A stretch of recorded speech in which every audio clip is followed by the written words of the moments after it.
નમસ્કાર દોસ્તો, સુપરફાસ્ટ તાજા સમાચારમાં તમારું સ્વાગત છે। દેશ, દુનિયા અને ગુજરાતના તાજા, મોટા અને સૌથી મહત્વપૂર્ણ સમાચાર જાણીએ તે પહેલા તમે ચેનલમાં નવા હોય તો ચેનલને જરૂરથી સબસ્ક્રાઇબ કરીને વિડીયોને લાઇક કરી દેજો। સૌથી પહેલા દોસ્તો આપણે વાત કરીએ તો કેન્દ્ર સરકારે ક્રૂડ ઉપર વિન્ડફોલ ટેક્સ ઘટાડ્યો। ઓઇલ કંપનીઓએ રાહત આપતા મોદી સરકારે ક્રૂડ પેટ્રોલિયમ પરનો વિન્ડફોલ ટેક્સ ઘટાડવાનો નિર્ણય કર્યો છે। તો કેન્દ્ર સરકારે વિન્ડફોલ ટેક્સ 2300 રૂપિયા પ્રતિ ટનથી ઘટાડીને 1700 રૂપિયા પ્રતિ ટન કર્યો છે। તો વિન્ડફોલ ટેક્સમાં ફેરફાર થયા બાદ તેની અસર પેટ્રોલ અને ડીઝલના ભાવ પર જોવા મળે તેવી શક્યતા નથી, કારણ કે આ ટેક્સ ઓઇલ કંપનીઓના પ્રોફિટ ઉપર લાગતો ટેક્સ છે। તો આ ટેક્સને જુલાઈ 2022માં પ્રથમવાર લાગુ કરવામાં આવ્યો હતો। બીજા સૌથી મોટા સમાચાર, ગઈકાલે સીએમએ કમળ દોરીને વોલ કેમ્પેન શરૂ કર્યું। જ્યાં દર્શક મિત્રો, લોકસભાની ચૂંટણી પહેલા બીજેપીએ વોલ કેમ્પેન શરૂ કર્યું છે। તો ગાંધીનગરમાં ફરી એકવાર મોદી સરકાર સૂત્રો લખીને સીએમ ભૂપેન્દ્ર પટેલે આ અભિયાનની શરૂઆત કરી છે। લોકસભાની ચૂંટણી પહેલા બીજેપી એક્શન મોડમાં આવી ગઈ છે અને રાજ્યમાં ભાજપે પ્રચાર પણ શરૂ કરી દીધો છે, જેમાં મુખ્યમંત્રી ભૂપેન્દ્ર પટેલે પોતાના મત વિસ્તારોમાં વોલ પેઇન્ટિંગ કર્યું છે। તો ભાજપે 2.50 લાખ વોલ પેઇન્ટિંગ કરશે અને 50,000થી વધારે ડિજિટલ પેઇન્ટિંગ કરવામાં આવશે। આગળ દોસ્તો વધુ એક સૌથી મોટા સમાચાર, ગુજરાત ફરી એકવાર સ્ટાર્ટઅપ મુદ્દે સતત ચોથી વાર પ્રથમ ક્રમે। ગુજરાતે ફરી એકવાર સ્ટાર્ટઅપ મુદ્દે અગ્રેસર રહીને વધુ એક નવી સિદ્ધિ હાંસલ કરી છે। સતત ચોથી વાર ગુજરાત સ્ટાર્ટઅપ રેન્કિંગમાં બેસ્ટ પરફોર્મન્સ સ્ટેટ તરીકે પ્રથમ ક્રમે રહ્યું છે।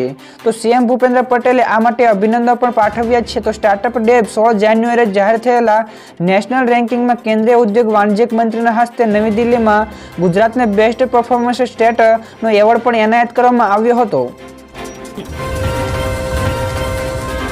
તો દોસ્તો બીજા સમાચાર વિશે ઝડપથી વાત કરીએ તો આંધ્રપ્રદેશમાં ગઈકાલે પીએમ મોદીનું સંબોધન। આંધ્રપ્રદેશમાં શ્રી સત્યસાઈ ખાતે ગઈકાલે પીએમ મોદીએ જનસભાને સંબોધન કર્યું હતું। તો ભ્રષ્ટાચાર સામે લડવું અને ભ્રષ્ટાચારીઓ સામે કાર્યવાહી એ અમારી સરકારની પ્રાથમિકતા છે।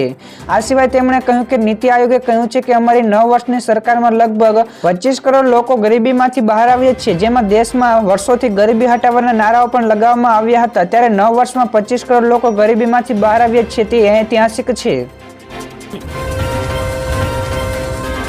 બીજા સૌથી મહત્વના સમાચાર, મારુતિ કારમાં ભાવમાં થયો વધારો। મારુતિ સુઝુકીએ વાહન ચાલકોને આંચકો આપ્યો છે। તમામ મોડેલર કારની કિંમતોમાં 0.45% વધારો કરવામાં આવ્યો છે, તે તરત જ અમલમાં આવશે। તો ગયા વર્ષે નવેમ્બરમાં કંપનીએ જાહેરાત કરી હતી કે તે મેન્ટેનન્સ અને કાચા માલના ખર્ચમાં વધારાના પગલે જાન્યુઆરીથી કારની કિંમતોમાં વધારો કરશે। તો હાલમાં આ કંપનીઓના ઘણા બધા મોડેલ વેચાઈ રહ્યા છે।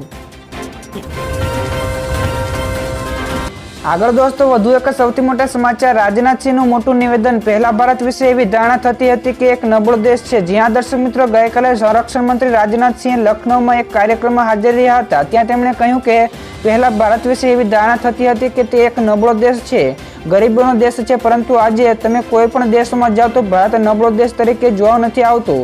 તો આજે ભારતને વધુ એક મજબૂત અને શક્તિશાળી દેશ તરીકે જોવામાં આવે છે। તો હું દાવો કરી શકું છું કે આઝાદ ભારતમાં આવી ભાજપ સરકાર જોવા નહીં મળે। તો ફટાફટ દોસ્તો આગળના બીજા સૌથી મોટા સમાચાર, કોંગ્રેસમાં પડ્યું મોટું ગાબડું। કોંગ્રેસનું આ આખું ગ્રુપ ભાજપમાં જોડાયું। રાજકોટ જિલ્લા કોંગ્રેસમાંથી એક સાથે 15થી વધુ સભ્યો ભાજપમાં જોડાય છે।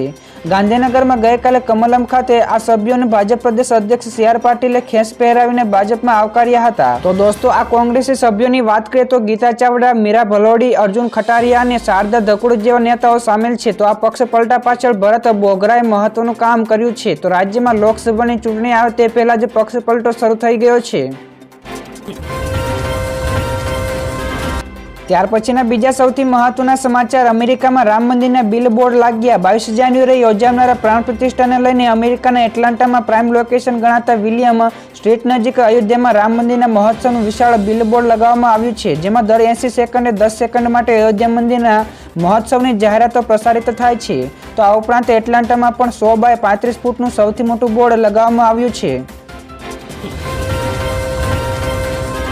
તો દોસ્તો બીજા સૌથી મોટા સમાચાર, રાહુલ ગાંધીનું મોટું નિવેદન। તેમણે કહ્યું કે વિવિધતાને એક કરવા માટે અમે આ યાત્રા યોજી છે। તો ભારત જોડો ન્યાય યાત્રા નાગાલેન્ડમાં પ્રવેશી ચૂકી છે। તો રાહુલ ગાંધીએ ત્યાં નિવેદન આપ્યું હતું કે પાછલા વર્ષે અમે દેશને અલગ અલગ સંસ્કૃતિઓને, અલગ અલગ ધર્મોને, અલગ અલગ ભાષાઓને એક સાથે લાવવા માટે કન્યાકુમારીથી કાશ્મીર સુધી ભારત જોડો યાત્રા યોજી હતી।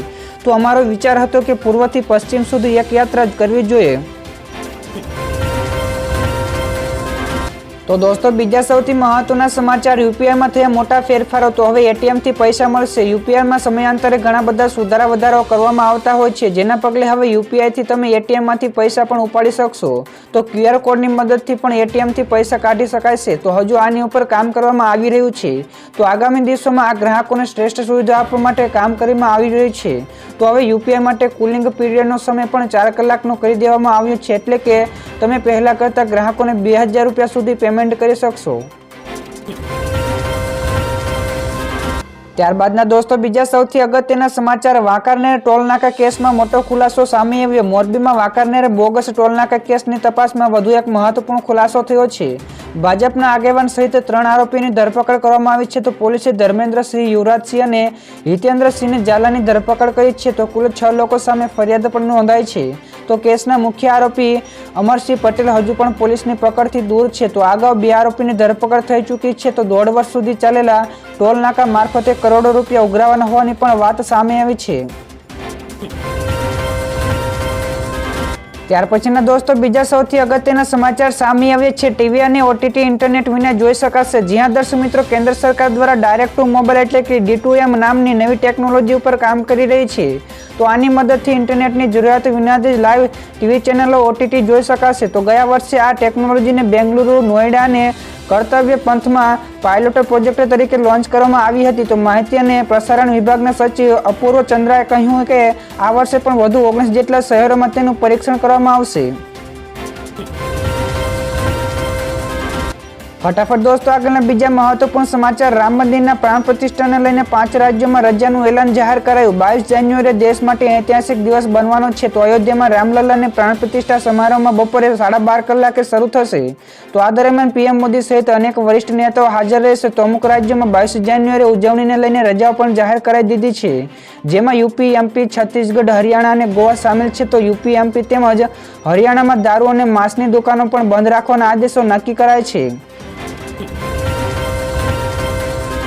તો દોસ્તો બીજા સૌથી મહત્વપૂર્ણ સમાચાર સામે આવ્યા છે। યુએન બેંકના શેરોમાં થયો વધારો। યુનિયન બેંક ઓફ ઇન્ડિયાએ એક સિદ્ધિ હાંસલ કરી છે। તો રૂપિયાના મૂલ્ય સાથે ચોથી સહકારી બેંક બની છે। તો અત્યાર સુધીમાં એસબીઆઈ, બીઓબી, પીએનબી બેંકને સ્થાન મળ્યું હતું।